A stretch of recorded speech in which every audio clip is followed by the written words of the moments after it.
Assalamualaikum,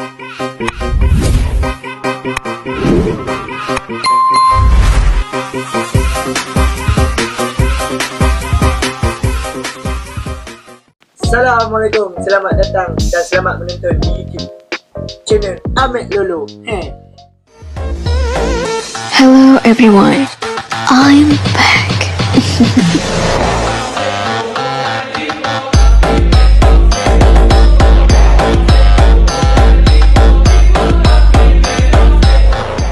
Okay, video apa aku nak buat hari ni?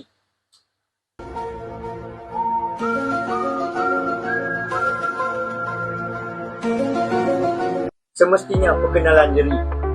Apa yang aku duk fikir ni, aku pun tak tahu nak buat konten apa. Tapi hari ni, memandangkan aku lama tak buat video, so aku pun lama tak buat cerita-cerita yang menarik, walaupun tak berapa tertarik.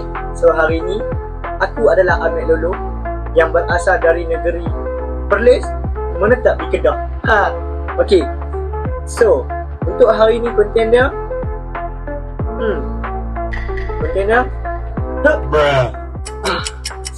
cari ilham sah.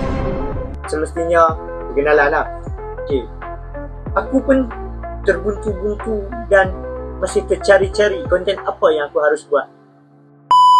Dan semestinya peminat dan penonton, okay, kepada hampa yang mana belum subscribe dulu nak. Dan yang mana belum follow TikTok Ahmed, follow TikTok Ahmed dulu. TikTok dia Ahmed Lolo, dekat sini. Okay. Untuk hampa, cuba komen konten-konten apa yang menarik dan nak Ahmed buat.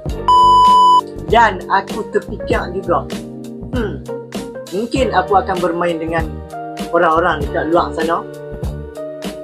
Berkemungkinan aku akan cari kanak-kanak ataupun budak-budak yang boleh, kita apa, yang memang kelar-kelar lah. Kita buat konten memang kelar-kelar dengan budak-budak. Satu lagi, apa lagi aku nak buat? Semestinya bab-bab cinta akan ada. Dan juga bermain dengan kesedihan. Oh my god. Paranormal. Kita akan buat semua tu. Tapi semestinya kena ada penyokong dan peminat. Jika hampa sokong saya, pilah follow TikTok saya, pilah follow saya punya YouTube, baru saya semangat sikit nak buat.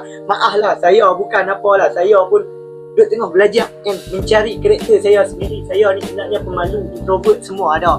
Tapi tak apa, kita cuba bermain dengan budak-budak. Nanti kemungkinan saya akan jumpa diri saya yang sebenar.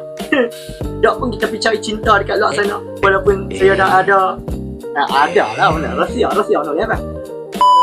Tak apalah, apa-apa pun, apa yang penting hampa pergi subscribe dulu, sebab ni kan first video aku kan. So aku pun nak semangat baru, gaya baru, cerita pun baru, orang pun baru, sahabat pun baru. Hampa kena pergi komen-komen, pergi follow apa yang patut dulu. Nanti apa yang patut aku buat. So ni kita di penamat jalan cerita dah. Penamat jalan cerita dah. Sebab aku pun tak ada idea tak banyak nak cakap. Jadi di sana, di situ, Meta ni.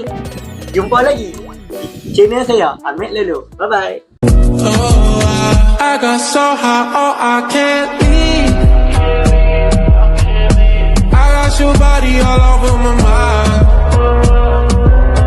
I got so high, I'm off